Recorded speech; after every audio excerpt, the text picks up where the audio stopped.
Sana po masolusyonan na yung masolusyonan na yung baha sa Pinas. Kasi kahit sa lugar din po namin, sa Las Piñas, grabe rin po magbaha doon. Grabe. Sobrang hirap pagka taas ng tubig sa pote. Sobra. But yeah, anyways, sana maayos na yung problem ng baha sa Pinas. Kasi sobrang daming naapektuhan.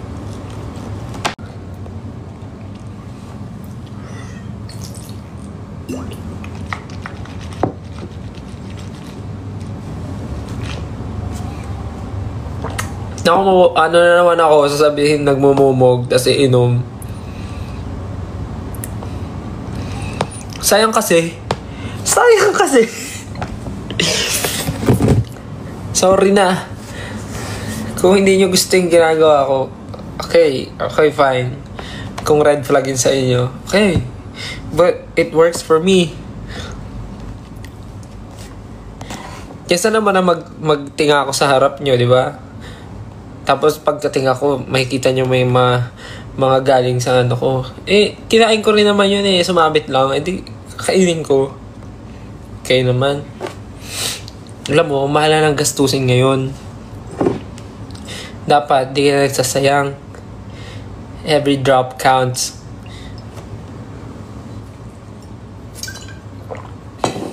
Sayang kasi.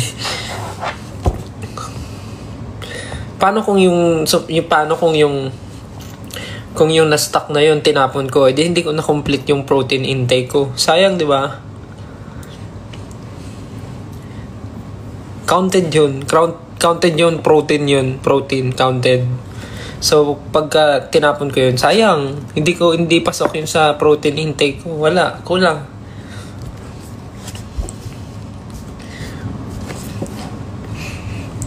Yung iba nga dyan Iba rin naman dyan, nagmumumog Di lang sila naka-live Yan yun At least hindi ako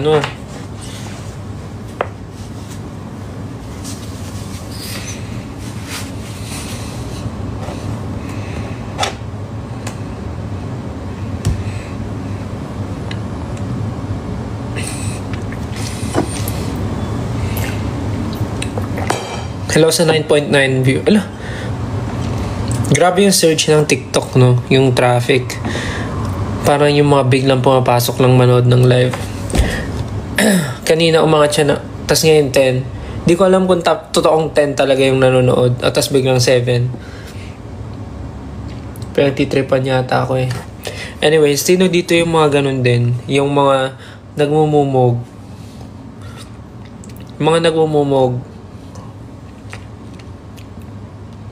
Parang, na-realize ko kasi yun, parang nung mga time before na may mga schedule kami na sobrang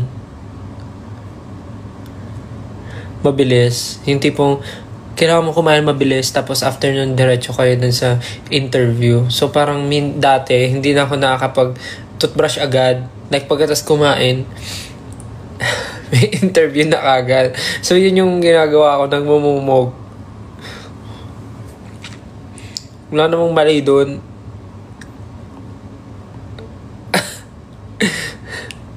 Okay lang yun. At least, yung minumog ko galing din sa akin. Kesa naman imumog ko yung galing sa... hindi ka gagana. Ba yan? Ba't usap mumog na yung usapan?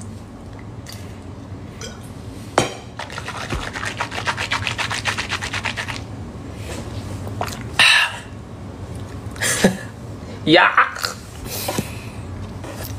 Nakasar. Namit ko siya. Sobrang nangati yung anit ko. Tapos parang nagda-dry siya sa scalp ko.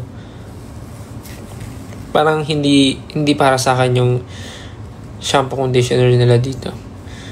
Sobrang nagda-dry scalp ko, tapos meron akong dito, snow. Especially dito sa gilid. kahit anong kuskus ko sa kanya, wala talaga. Hindi kami magiging friends. So, kahit ano rin gawin ko, gagamitin ko siya. Kasi wala akong shampoo. Conditioner lang.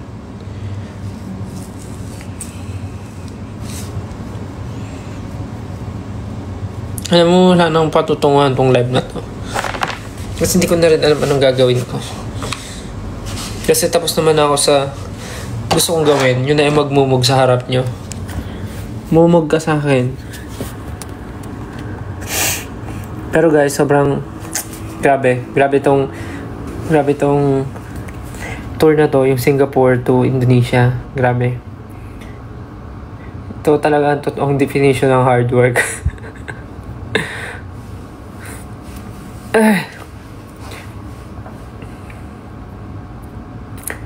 Yes, magko-conditioner na lang ako. Actually, kaninang umaga, conditioner lang ginamit ko. Hindi na ako nag-shampoo kasi nga parang hindi kami friends eh. Ayan na, nakikita niyo ba? Ay, buhok pala yan. Ay, sorry.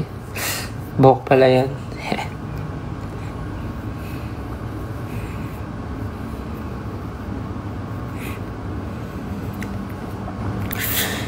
Wala na po kami sa Singapore. Nasa Indonesia na kami. Bueno. Kanta daw ako bago daw mag-end.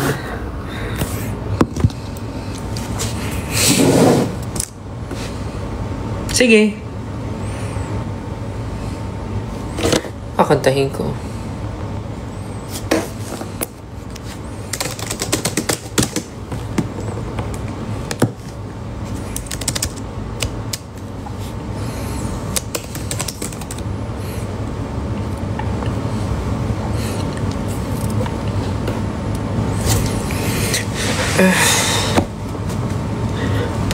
Malapit naman na kami umuwi sa Pinas. Though may ilang araw pa kami to stay here. Kasi may mga kailangan pa kaming gawin. But yeah. See you sa Manila.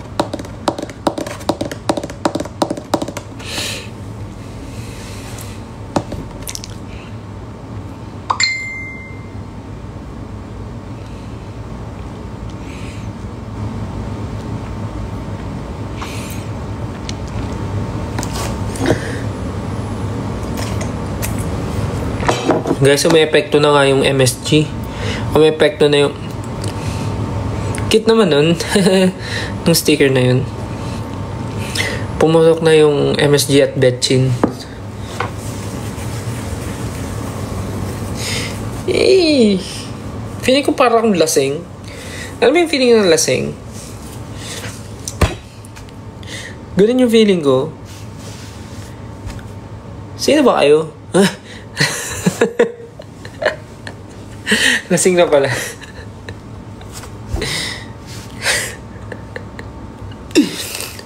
Yung nakalimutan yung yung audience.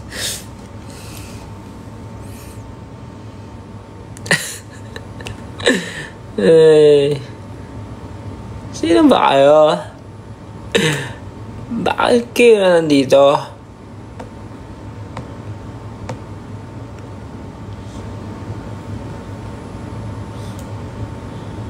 Sige na nga. Ito na ang kantahin natin. Sana hindi ako ma-report. Covers PH. Sana hindi ako maingay. Sana hindi maingay yung tao sa akin.